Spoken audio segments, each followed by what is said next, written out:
ఆవగింజంతా pans లో ఒక ఆవగింజంతా ఏమైనా మనకి ఇన్ఫెక్షన్ అయిందనుకోండి, ఆవగింజ మనకి ఏమైనా మనకి పాన్స్ లో బ్లడ్ సప్లై తక్కువైంది అనుకోండి, 2 చేతులు 2 కాళ్ళు పనిచేయి. అంటే ఇంపార్టెంట్ స్ట్రక్చర్కి మనకు వస్తే స్ట్రోక్ వస్తే అప్పుడు ఎక్కువ ప్రాబ్లం అవుతుంది. నాన్ ఇంపార్టెంట్ స్ట్రక్చర్కి వస్తే కొంచెం ఎట్లా మేనేజ్ చేసుకోవచ్చు. కొందరు అదృష్టవంతులు ఉంటారు. మన పేషెంట్ ఒకసారి మన హాస్పిటల్కి ఒక పేషెంట్ వచ్చినారు, లెఫ్ట్ కాలు పని చేయలేదు. మన హాస్పిటల్కి వచ్చినాడు కదా, ఆ రూమ్ నడుచుకుంటూ వచ్చినాడు. హాస్పిటల్లో ఆయనకి ఏం జరిగిందంటే లెఫ్ట్ కాలు పని చేయలేదు.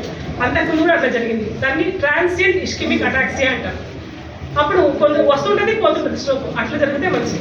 అప్పుడు మనం ఏమైనా ఆస్పిరిన్ టోపడోగిల్ కరెక్ట్గా ఇచ్చుకున్నాం అనుకోండి, ఇంజక్షన్ లోపల హెపరిన్ అంతా వేసేస్తే పేషెంట్కు ట్రీట్మెంట్ చేయొచ్చు. తర్వాత యాంటీప్లేస్ ఇచ్చుకుంటాం కదా, థ్రాంబోలైటిక్ డ్రగ్స్ అవన్నీ మనం ఇవ్వచ్చు. ఎంత పర్సంటేజ్ మనకి క్లాట్ అయినంత ఇంపార్టెంట్ కాదు, ఏ స్థలంలో అయింది అనేది ఇంపార్టెంట్. చిన్న మెదడులో అయిందా, పాన్స్లో అయిందా, మెడల్లో అయిందా, బ్రెయిన్లో ఏ ఇంపార్టెంట్ స్ట్రక్చర్లో అయింది, అది ఇంపార్టెంట్.